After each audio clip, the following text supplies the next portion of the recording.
Nous sommes 3 semaines avant le départ. Sur le ponton de ces fameux bateaux du Vendée Globe, il y en a à peu près 15 de chaque côté, voire même un peu plus. On a 2 exemples intéressants d'évolution architecturale de ces dernières années, énormes. Vous avez vu les bateaux qui commencent à voler avec des foils, mais il y a des familles. Et il y a eu une grande évolution dans le domaine du Vendée Globe, ce sont les étraves. Les étraves, c'est l'avant du bateau. Sur l'Occitane, le bateau d'Armel Tricon, il est un petit peu plus rond que la moyenne. Là-bas, très différent sur Corom, beaucoup plus presque classique vue de profil. Par contre, très large assez vite. Tant sur tous les bateaux de génération de foil, il y a plein de formes de foil différentes. En gros, l'Occitane, c'est plutôt une sorte de serpe, alors que du côté de Corom et chez d'autres, c'est plutôt des formes un petit peu de succession de plans porteurs un peu différents.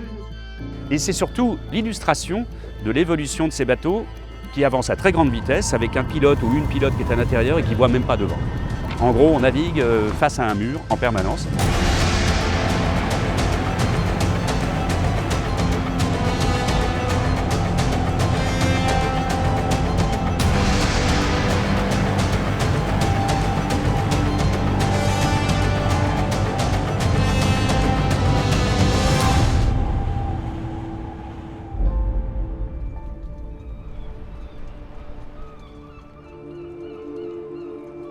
Il y a ce chenal incroyable, ces sortes de Champs-Élysées.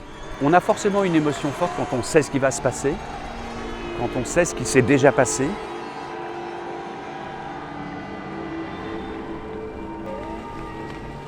Pour ceux qui ont moins l'habitude des tours du monde, et il y en a quelques-uns, des jeunes impétrants qui vont le faire pour la première fois, c'est une sorte de délivrance angoissée. Ceux qui ne savent pas ont peur de l'inconnu et ceux qui savent ont peur de ce qu'ils savent, justement.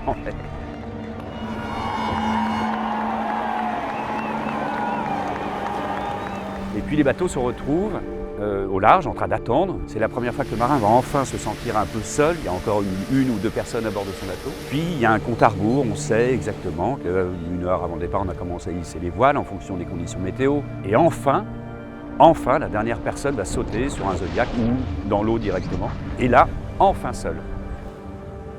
7, 6, 5, 4, 3, 2, 1... Mais c'est le retour qui est assez étonnant aussi.